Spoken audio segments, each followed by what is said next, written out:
Assalamualaikum warahmatullahi wabarakatuh. Terima kasih atas kesempatannya. Kami dari kelompok 7 akan mempresentasikan hasil tugas kami untuk mata kuliah Lab Akuntansi Perbankan. Di sini kami akan menjelaskan tentang akuntansi tabungan. Kelompok saya yang terdiri dari saya sendiri yaitu Rofi Ramadhani dengan NIM 2019-310-322. Yang kedua ada Risma Novita dengan NIM 2019-310-304. Yang selanjutnya ada rekan saya yang bernama Claudia Soumokil dengan NIM 2019-310-385. Sub pokok bahasan yang kami jelaskan yaitu yang pertama ada pengertian tabungan, yang kedua ada syarat penyelenggaraan tabungan, yang ketiga ada sarana penarikan tabungan, yang keempat perlakuan akuntansi tabungan, dan yang kelima ada transaksi tabungan. Yang pertama, pengertian tabungan. Menurut Undang-Undang Nomor 10 Tahun 1998, tabungan adalah simpanan yang penarikannya hanya dapat dilakukan menurut syarat tertentu yang disepakati, tetapi tidak dapat ditarik dengan cek, biliet giro, dan atau alat lainnya yang dibersamakan dengan itu. Selanjutnya yaitu syarat penyelenggaraan tabungan. Syarat penyelenggaraan tabungan meliputi yang pertama ada bank hanya dapat menyelenggarakan tabungan dalam bentuk rupiah. Yang kedua, ketentuan mengenai penyelenggaraan tabungan ditetapkan oleh bank masing-masing. Yang ketiga, penarikan tidak dapat menggunakan cek, biliet, giro, serta surat perintah yang sejenis. Yang keempat, ada penarikan hanya dilakukan dengan mendatangi bank atau ATM. Yang kelima, bank diperkenankan menetapkan sendiri sistem pelayanan administrasi, setoran, tingkat suku bunga, dan pemberian hadiah. Yang keenam, bunga tabungan dikenakan PPh 15% khusus untuk penduduk dan 20% untuk bukan penduduk.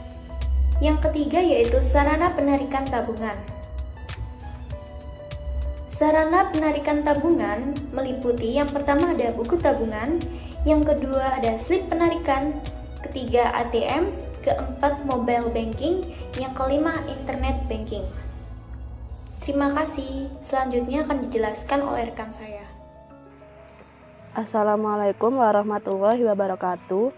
Terima kasih atas kesempatannya. Perkenalkan, nama saya Risma Novita Putri dengan NIM 2019-310-304. Di sini saya akan menjelaskan pokok bahasan yang keempat, yaitu perlakuan akuntansi tabungan. Perlakuan akuntansi tabungan yaitu terdapat 4.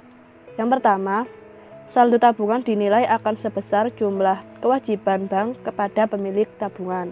Kemudian yang kedua, transaksi tabungan diakui sebesar nominal penyetoran atau penarikan yang dilakukan oleh penabung. Kemudian yang ketiga, setoran tabungan yang diterima tunai diakui pada saat uang diterima. Yang terakhir, yang keempat, bank memberikan bunga tabungan yang besarnya sesuai dengan kebijakan bank masing-masing dan jenis tabungan.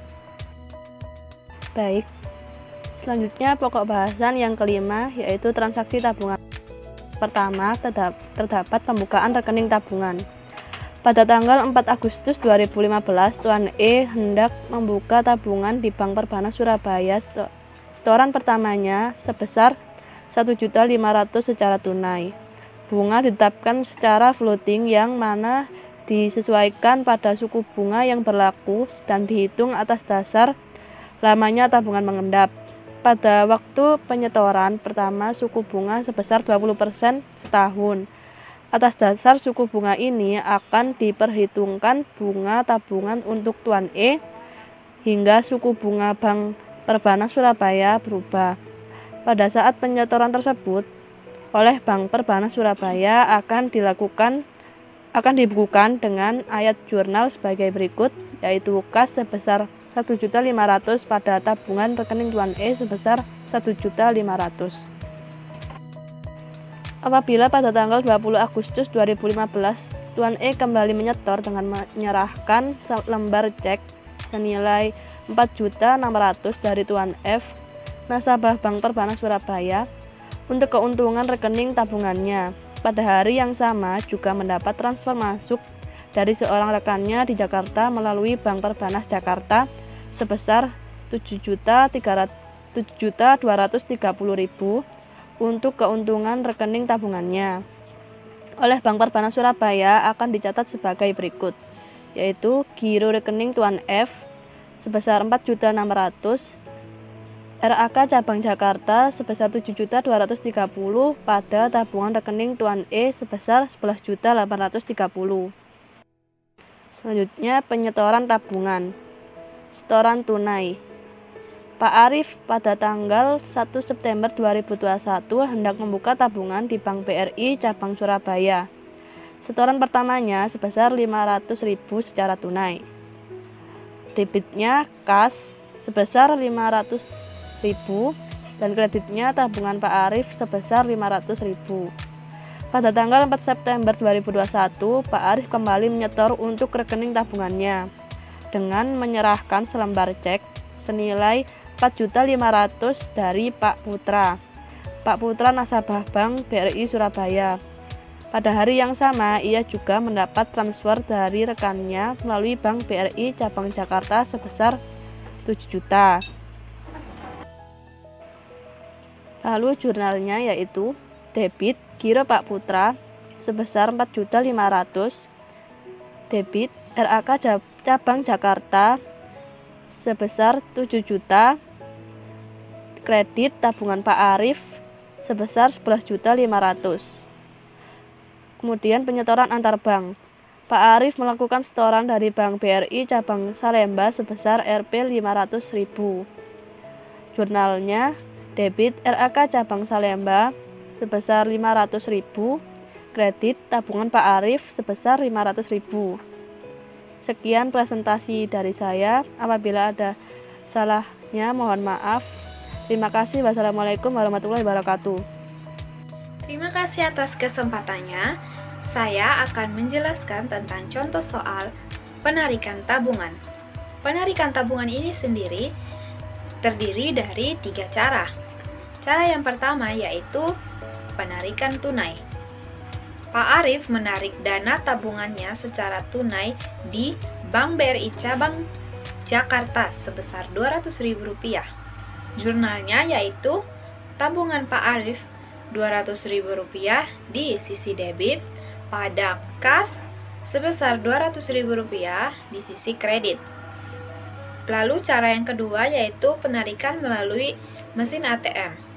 Pak Arif menarik dananya melalui mesin ATM sebesar Rp100.000. Jurnalnya yaitu tabungan Pak Arif sebesar Rp100.000 di sisi debit pada kas ATM sebesar Rp100.000 di sisi kredit. Cara yang ketiga yaitu penarikan antar bank atau reciprocal account. Pak Arif menarik dana tabungannya di Bank BRI Cabang Kelapa II sebesar Rp1.500.000 secara tunai. Di sini pencatatannya ada 2. Pencatatan yang pertama yaitu pencatatan pada Cabang Kelapa II. Pencatatan yang kedua yaitu pencatatan pada Cabang Penerbit atau Cabang Jakarta. Jurnal pencatatan pada Cabang Kelapa II yaitu RAK Cabang Jakarta sebesar Rp1.500.000 di sisi debit pada kas sebesar Rp1.500.000 di sisi kredit. Lalu pencatatan yang kedua yaitu pencatatan pada Cabang Jakarta atau penerbit. Jurnalnya tabungan Pak Arif sebesar Rp1.500.000 di sisi debit pada RAK Cabang Kelapa II sebesar Rp1.500.000 di sisi kredit. Selanjutnya ada perhitungan bunga. Contoh soalnya, Pak Arif pada bulan September mendapatkan bunga tabungan sebesar Rp100.000. Jurnalnya, biaya bunga tabungan sebesar Rp100.000 di sisi debit pada tabungan Pak Arif sebesar Rp100.000 di sisi kredit. Perhitungan bunga bisa dilakukan secara harian ataupun bulanan berdasarkan pada saldo terendah, saldo rata-rata, dan saldo harian. Perhitungan metode bunga berdasarkan saldo terendah, contohnya saldo rekening tabungan nasabah pada bulan Maret mempunyai saldo sebagai berikut. Pada tanggal 1 Maret, Nasabah mempunyai saldo sebesar 5 juta, pada tanggal 10 Maret sebesar 4 juta, tanggal 20 Maret sebesar 8 juta, tanggal 25 Maret sebesar 7 juta, dan tanggal 30 Maret sebesar 10 juta. Selanjutnya ada metode perhitungan bunga berdasarkan saldo rata-rata. Contohnya, suatu rekening tabungan nasabah pada bulan Maret mempunyai saldo sebagai berikut. Tanggal 1 Maret mempunyai saldo 12.500.000, tanggal 5 Maret saldo sebesar 7.500.000, tanggal 8 Maret saldo sebesar 7.700.000, tanggal 18 Maret saldo sebesar 6.600.000, tanggal 25 Maret saldo sebesar 6.700.000, tanggal 27 Maret saldo sebesar 7.800.000, dan tanggal 29 Maret saldo sebesar 7.900.000. Cara menghitung bunga menggunakan saldo rata-rata yaitu dengan cara saldo rata-rata dikali dengan suku bunga kali dengan hari mengendap saldo tersebut, lalu dikalikan lagi dengan 365 hari. Jadi perhitungannya pada tanggal 1 Maret saldo yang sebesar 12.500.000 itu dikalikan dengan 4, hasilnya 5 juta. 4 itu adalah hari mengendap. Hari mengendap dari tanggal 1 sampai ke tanggal 5 Maret itu jumlahnya berapa hari?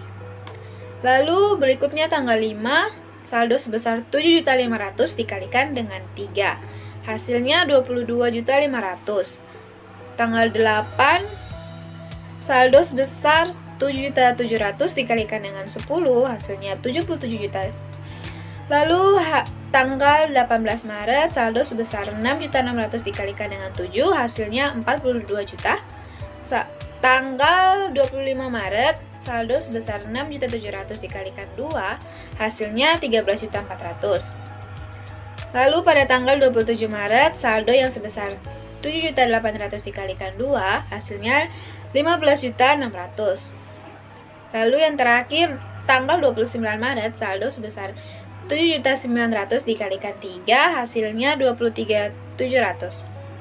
Lalu hasil-hasil yang tadi itu dijumlahkan semuanya dan hasilnya 244.200.000 rupiah. Selanjutnya kita menghitung saldo rata-rata. Caranya dengan total bunga yang tadi kita sudah jumlahkan itu dibagikan dengan jumlah hari dalam sebulan. Jadi perhitungannya 244 juta dibagi dengan 31 hari. Hasilnya 7.877.419.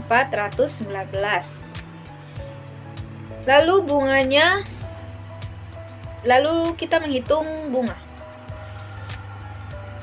Diambil dari hasil saldo rata-rata yang tadi, dikalikan dengan suku bunga, dikalikan dengan 31 hari, lalu dibagi dengan 365 hari. Hasilnya 66.904 rupiah. Lalu pajaknya, hasil dari perhitungan bunga dikalikan dengan pajak yang diberikan oleh bank. Jadi 66.904 dikalikan dengan 20%, hasilnya 13.308. Lalu jurnalnya yaitu biaya bunga sebesar 66.904.000 pada PPh sebesar 13.381 rupiah di sisi kredit, pada tabungan sebesar 53.523 di sisi kredit juga. Selanjutnya ada metode perhitungan bunga berdasarkan saldo harian. Contohnya, saldo awal tabungan Pak Arif sebesar 3 juta. Lalu pada tanggal 5 Maret Pak Arif menarik uang sejumlah 500.000. Kemudian tanggal 20 Maret Pak Arif menabung 1 juta. Dan pada tanggal 28 Maret Pak Arif menabung 500.000. dengan suku bunga 5% dan pajak bunga sebesar 20%. Hitunglah bunga yang diterima Pak Arif pada akhir bulan Maret. Perhitungannya yang pertama tanggal 1 Maret, saldo sebesar 3 juta dikalikan dengan suku bunganya sebesar 5%, lalu dibagi dengan 365 hari. Kemudian dikalikan lagi dengan 4. Hasilnya 1640.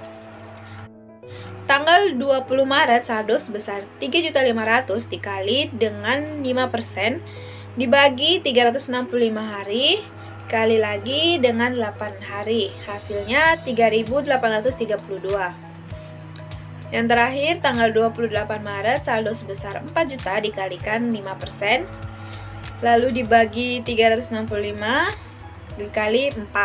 Hasilnya 2.188. Hasil perhitungan tadi dijumlahkan dan mendapat total 14.500. Kemudian kita menghitung pajak bunganya. Total perhitungan bunga yang tadi dikalikan dengan pajak bunga yang diberikan oleh bank. Jadi perhitungannya 14.500 dikalikan dengan 20%, hasilnya 2.900. Maka bunga yang diterima Pak Arif adalah 14.500 hasil perhitungan bunga yang di awal tadi dikurangi dengan pajak bunga sebesar 2.900. Hasilnya 11.600. Lalu jurnalnya yaitu biaya bunga sebesar 14.500 di sisi debit pada PPh sebesar 2.900 di sisi kredit dan tabungan sebesar 11.600 di sisi kredit. Yang terakhir ada contoh penutupan rekening tabungan. Pada bulan Oktober 2021, Pak Arif mengambil seluruh dananya sebesar 10.800.000 dan sekaligus menutup rekening tabungannya. Jurnalnya tabungan Pak Arif sebesar 10.800.000 di sisi debit pada kas sebesar 10.800.000 di sisi kredit. Dengan dibukukannya ayat jurnal di atas, saldo rekening tabungan Pak Arif tidak akan tampak lagi pada perincian rekening tabungan di neraca. Sekian presentasi dari kelompok kami, kurang lebihnya kami mohon maaf. Assalamualaikum warahmatullahi wabarakatuh.